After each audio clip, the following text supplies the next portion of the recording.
విశాఖలోని Gavara కంచరపాలెంలో railway gate సమస్య ముదురుతోంది. Railway శాఖ చేపట్టిన పనుల్లో భాగంగా స్థానిక గేటును మూసివేసి గోడ నిర్మిస్తుండటం మీద 5 గ్రామాల ప్రజలు తీవ్ర ఆగ్రహం వ్యక్తం చేస్తున్నారు. మా ఊరికి దారిది అంటూ రోడ్డుపైకి వచ్చి ధర్నాకు దిగారు.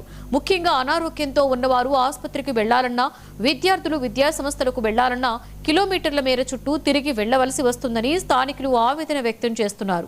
వెంటనే గ్రామానికి అందుబాటులో అండర్ పాత్ లేదా ఓవర్ బ్రిడ్జ్ నిర్మించాలని, అప్పటి వరకు పనులు ఆపాలని స్థానికులు డిమాండ్ చేస్తున్నారు. ప్రజా ప్రతినిధులు స్పందించి తమ సమస్యను పరిష్కరించాలని నినాదాలు చేస్తున్నారు.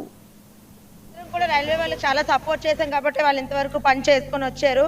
మాకు న్యాయం జరిపిస్తారని మేము కోరుకుంటున్నాం. ఎలా అంటే ఒక ముసలోళ్ళు, గర్భిణీ స్త్రీలు, నెక్స్ట్ మగవాళ్ళు కూడా అందరికీ బళ్ళు ఉన్నాయనే ఏం లేదు.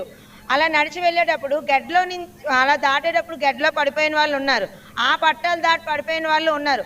ఒక ట్రైన్ ఆగితే మినిమంగా ఒక 150-100 మంది జనం నించుంటారు. అదే ముచ్చమామ కాలనీ వాళ్ళు ఉన్నారు అవతల సైడ్, వాళ్ళు ఏదో పనికి పాటకి వెళ్ళి వస్తారు, గబగబా ఇంటికెళ్ళి పిల్లలకి భర్తకి వండుకోవాలి, తినాలి, మళ్ళీ తెల్లవారులు అయితే వాళ్ళు పొట్టకూటు కోసం వెళ్ళాలి. అలాగే చాలా మంది ఉంటారు.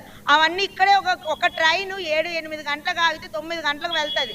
అలా వెళ్ళేటప్పుడు మిగతా జనాలందరూ 1 గంటన్నర సేపు ఒక ట్రైన్ దగ్గర నించుంటే ఎప్పుడు వెళ్తారు, ఎప్పుడు పడుకుంటారు? ఒక మనిషికి బాగాలేదు, మేము ఇలా అండర్ పాత్లో నుంచి నడిచి వెళ్ళేటప్పుడు ఆ మనిషి చచ్చిపోతున్నారు. మా ఊరికని ఒక అండర్ పాత్ కింద నుంచి మాకు ఇస్తే మాకు మీరందరూ కలిపి న్యాయం చేస్తారని మా ఊరి తరపు నుంచి మేమందరం కోరుకుంటున్నాం. గ్రామాభ్యుదయ సంఘం గవరకంచరపాలెం పౌరులు ఇంచుమించు 5.5 పోలింగ్ స్టేషన్లు ఉన్న గ్రామం.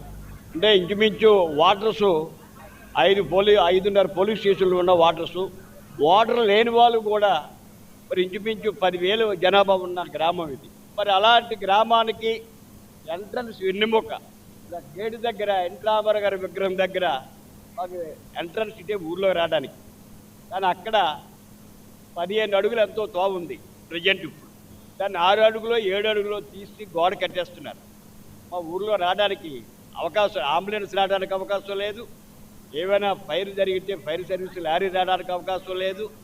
ఇంక ఏదైనా సమస్యలు ఏమున్నా ప్రధానంగా దారిలో పడి రావడానికి మాకు చాలా సమస్యలు ఇదవుతున్నాయి. దాని మీద మేము ఒకటే కోరుతున్నాం. గతంలో ఎమ్మెల్యే గారిని కూడా ఆ విషయం అతను దృష్టికి వెళ్ళింది, అతను కూడా మాట్లాడడం జరిగింది.